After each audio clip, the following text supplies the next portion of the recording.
UP के बलिया जनपद के सागरपाली गांव में ओएनजीसी दिल्ली की कंपनी खुदाई और सर्वे कर जांच का काम शुरू कर दी है कि इस बलिया के जमीन के अंदर किस तरह के ज्वलनशील और तरल पदार्थ निकल रहे हैं, जिसका निरीक्षण 3 वर्षों से कर रही है, जिसके लिए कई जगह प्लांट लगाने की ढवायत की जा रही है। बलिया के गांवों में ड्रिल करके जांच में लगी है ओएनजीसी कंपनी। जब इस मामले में कंपनी के अधिकारियों से बात करनी चाहिए तो कतरा रहे थे और कहना था कि इस मामले हम लोग नहीं बोल सकते, हमारे दिल्ली में बैठे अधिकारी ही बोल सकते हैं।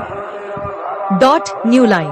हालांकि ये बलिया के सागरपाली में स्वतंत्रता सेनानी चित्तू पांडेय के वारिसों की जमीन पर कच्चे तेल का विशाल भंडार मिला है। इस जमीन में 3000 मीटर की गहराई में मौजूद तेल के भंडार की खोज गंगा बेसिन में किए गए सर्वेक्षण के बाद हुई।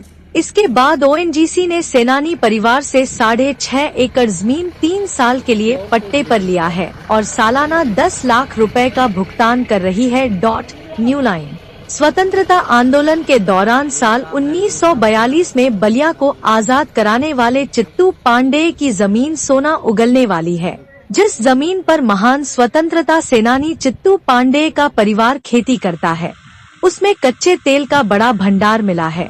पुख्ता रिपोर्ट मिलने के बाद oil and natural gas corporation limited ONGC ने इस परिवार से करीब 6.5 एकड़ जमीन पट्टे पर लेकर खुदाई का काम शुरू कर दिया है। New line. इस इनपुट के बाद ओएनजीसी के अधिकारियों ने अत्याधुनिक तकनीकों के जरिए परीक्षण शुरू किया। इसके लिए जगह जगह पर विस्फोट किए गए। इस दौरान 4 स्थान ऐसे चिन्हित किए गए जहां कुआं खोदकर कच्चा तेल निकाला जा सकता है। इसमें एक स्थान बलिया का सागरपाली के पास वैना रत्तूचक है। यह स्थान नेशनल हाईवे और सागरपाली गांव के बीच है। ओएनजीसी ने खुदाई शुरू करने के लिए भारत सरकार, राज्य सरकार और जिला प्रशासन से एनओसी हासिल कर लिया है।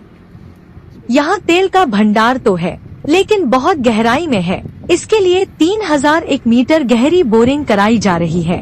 इस खुदाई के लिए रोजाना 25,000 लीटर पानी का इस्तेमाल किया जा रहा है। अधिकारियों के मुताबिक खुदाई का काम बहुत तेजी से चल रहा है। उम्मीद है कि अप्रैल महीने के आखिर तक तेल की सतह तक बोरिंग का काम पूरा हो जाएगा। यहाँ से पॉजिटिव रिपोर्ट आने के बाद गंगा बेसिन में चिन्हित अन्य स्थानों पर भी इसी तरह के कुएं खोदे जाएंगे।